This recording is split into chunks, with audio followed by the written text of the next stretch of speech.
The other side of things now, the Eagles. They're 0-2, guys. DeMarco out of shotgun. It's not working. On 18 of his 21 plays, he had just 2 yards. Bradford can't throw downfield. Stephen A., you just said they're done, but how much trouble is this Eagles team really in? They're god-awful. Let's just call it what it is. They're a soft team. The Philadelphia Eagles are a soft football team. And it's all the fault of Chip Kelly. All of it. First of all, DeMarco Murray is an I-back. He's a north and south runner. Why do you have him running sideways? Now, you want to blame DeMarco Murray, fine, because it looks like he was stupid for going to the Philadelphia Eagles, because you got to know what Chip Kelly is doing. But Chip Kelly is supposed to be the bringers. He's completely misusing DeMarco Murray, and I applaud DeMarco Murray's heart. He was out there fighting yesterday. Now, granted, he wasn't getting any blocking from his, Barbary and Gardner and these boys, they didn't do anything. That offense, every time DeMarco Murray touched the ball, he had a hand on him before he could even make a move. They were not blocking for him at all. The offensive line was absolutely horrific and pathetic and inept, okay? They should be ashamed of how they performed. They should give money back for the way that they performed yesterday. That's number one. Number two, you let go of Jeremy Maclin, your number one wide receiver from last year. Skip, I really, really like Jordan Matthews. There's no question about it. But he's relatively young. He's a great number two receiver at this juncture. He's destined to be a number one. He has no business being your number one guy right now. Riley Cooper has no business being on that roster. All he could do is block, okay? And right now, he'd be a better offensive lineman than the offensive lineman they have, as awful as they have been. That's point number three. Point number four, Sam Bradford. Lord.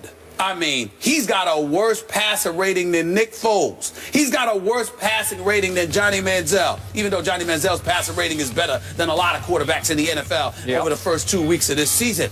I'm just looking at Sam Bradford right now. He looked like a deer in headlights. He looked petrified and scared to death at what Dallas was throwing at him. He seemed confused. He didn't seem to have that dog in him that you would want from somebody playing for Philadelphia, where you got to be a rough rider. You got to go after it, and you got to sit there and get feisty and be willing to fight. It's one of those, this is football we're talking about here. And don't tell me that the Dallas Cowboys didn't look in that dude's eyes and see somebody that was scared to death. Like I tweeted, he looked like a cat at a dog show, for crying out loud. Just petrified of what was coming his way. It was really pathetic and how sadly bad Sam Bradford was. And so when I take all of those things into consideration, I'm looking at it from the perspective, Skip Bayless, that even though the Eagles have talent, and individually they got some cats on their squad that can play for anybody, collectively speaking, as they've been put together by Chip Kelly,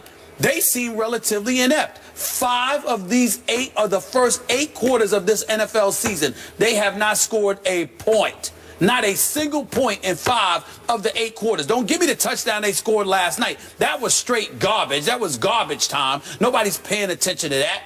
So when you look at the Philadelphia Eagles right now, their running attack, their passing attack, their protection at the line of scrimmage, it just doesn't seem to be there. And Chip Kelly is one of these guys. The arrogance is on an all-time high, because I haven't seen too many coaches in all my years of watching the NFL who believe wholeheartedly in their system so much that they don't need talent. We've got a system-style coach in Bill Belichick, but he recognizes that he can make modifications because he has Tom Brady. So at least he made sure he had talent somewhere. Chip Kelly is like, yeah, I need what I need. I ain't worried about talent. We got this covered because I know what I'm doing. And it's embarrassing. I worked in Philadelphia for almost 17 years. And there is, at no time does that city look more or resemble more of a morgue than when it loses to the Dallas Cowboys. So that's bad enough. But to lose to Dallas in this fashion, where you just seemed ill-equipped to even be on the same field as them, is so incredibly embarrassing. With no Dez, no Romo, no Dez, no Romo, and all those at home. Yeah. That's embarrassing. There's no excuse for it, Skip. None. First, on Sam Bradford, You will attest, I first guessed this one. Oh, no, I'm not second guessing. I first guessed. I didn't guess against. I would say this. I didn't guess against you because I didn't know. Okay. I watched him in St. Louis. I knew he could throw the football, but I didn't watch him intimately enough to measure his heart. You have been watching him since his days in college, and you've always questioned his heart. I got to admit to you, I think his nickname should be Tin Man right now. Mm-hmm. I got a lot of questions about Sam Bradford after yesterday's performance. I really do. As you know, I'm a University of Oklahoma fan, born and raised. I watched every snap Sam Bradford took in college, and I made a big statement on this show. St. Louis is making a huge mistake to take him #1 overall. And remember what they had to do before the rookie cap kicked in? They had to give him $50 million guaranteed in St. Louis. And then I went on record when Chip traded for him. I said Chip is making a big mistake because, to your point, Chip wants to be the star of the show. Sam Bradford is the ultimate cog quarterback, the ultimate sort of, extension of the coach on the football field. If you get your fast break offense going and you get on a roll, he can throw darts. If it starts to go just a little bit south, he will fold up, and he does not have the dynamic personality or body language or playmaking skills to reverse momentum for you. He's not going to make that play that changes the game. In fact, I would suggest to you that his body language is at least as bad as Jay Cutler's is. Did you see Bradford yesterday? Yeah. Does he not hang his head fast? And his teammates are looking at him like, seriously? You got to help us. You got to fire us up. You're getting no argument from me. Hey, you're getting no argument from me there. Okay, so he's the wrong guy at the wrong place at the wrong time for a football team that went out and got a power back for a spread option geared offense. How did Philadelphia kill the Cowboys on Thanksgiving night at Jerry World? With the spread option. Right. I think they ran it 8 times with Mark Sanchez because Mark Sanchez has some athletic ability. And he kept the ball several times and just gashed him. And LaShawn McCoy can make you miss at the line of scrimmage. He's slippery. DeMarco is not slippery. The great stat is last year in Dallas, DeMarco obviously led the league in rushing. Yeah. His first contact came an average of 2.8 yards down the field. Yeah. In Philly so far, where he has, what's his total so far? 11 yards on 21 tries. He's been getting hit slightly behind the line of scrimmage with first contact. He's not going to make that guy miss. It's not that he's going to go straight down, but it's going to slow him up because the guy will get him around the ankles, and then the avalanche is going to fall in on him. So he's not the right guy for what you're trying to do if you're not going to run the spread option. Have you seen him run it one time with Sam Bradford? I've not seen any. I might have missed one, but I think they've gotten away from what they do because they've tried to cater to what DeMarco did in Dallas, and they're not the Dallas Cowboys. So this is a bad fit. And the only solution here is, I guess, they'd have to go to your guy. I feel Mark bad Sanchez. for DeMarco yesterday. As I tweeted yesterday, because I tweeted a lot yesterday, I tweeted that they should have benched Bradford and put in Mark Sanchez. That's point number 1. Point number 2, just as an aside, when they decided to throw, when they were on the goal line, first pass incomplete, second pass interception by Sean Lee. At no time did they try to run the football.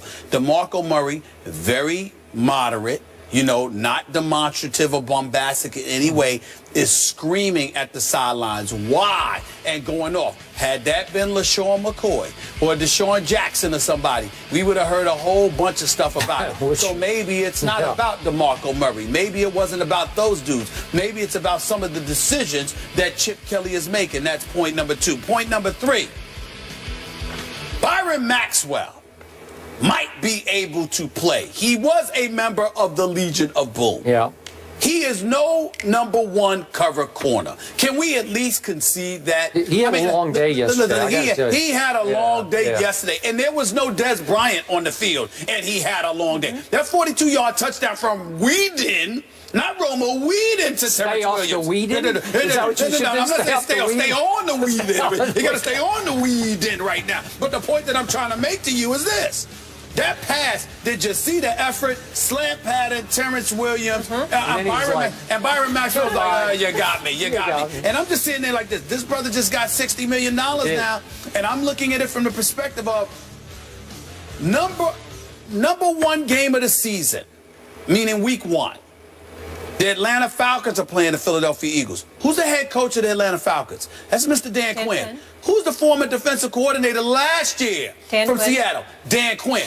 You think it's an accident that Dan Quinn went after Byron Maxwell? You think that's an accident? Granted, you got Julio Jones, one of the best of the game at wide receiver. Please don't get me wrong. But Dan Quinn was like, we gonna go after this dude because he might have some insight into Byron Maxwell's cover ability. So all of those things taken into consideration. You got Chip Kelly. He paid $60 million to Byron Maxwell. He ain't showing up. You got rid of Evan Mathis, which by the way you reneged because you said that you were planning to pump up the back end of his contract. Then you rescinded that offer, which is what upset Mathis. And you decide to let him go, knowing that you were going to need him on your offensive line. We ain't even getting into Macklin, Deshaun Jackson, LaShawn McCoy.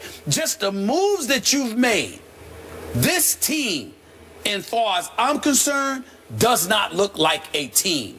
It looks like a compilation of what Chip Kelly wants and is trying to make into a team, as opposed to it actually being a team. And that is what I believe cost them. And that's what I saw yesterday. And that's why I said, you know what? Eagles are toast. And you know what? Last point. When things do go south in Philly, I don't think Chip has built up a reservoir of love in that locker room that you can fall back on. You know what I mean? Once it starts to go, they're like, wait a second. Yeah, they're gonna win their share of games. But the aura that they had attached to them coming into the season, now we're remembering, wait a minute, this dude never won a national championship. And on a on a professional level, you went to the playoffs your first year. You finished both 10-6 both years, but you weren't in the playoffs last year. So suddenly we're looking at Chip Kelly the way maybe we should have looked at him all along. The man knows football. The man can coach. But his ego and his desire for more power may have gotten in the way of his responsibilities as a coach. And I think that it's coming home to roost right now. Yeah, the pressure's really on for Philly to win this week in New York at the Jets. History not on their side. If they lose, over 25 years, only 3 teams that started 0-3 have made it to the playoffs.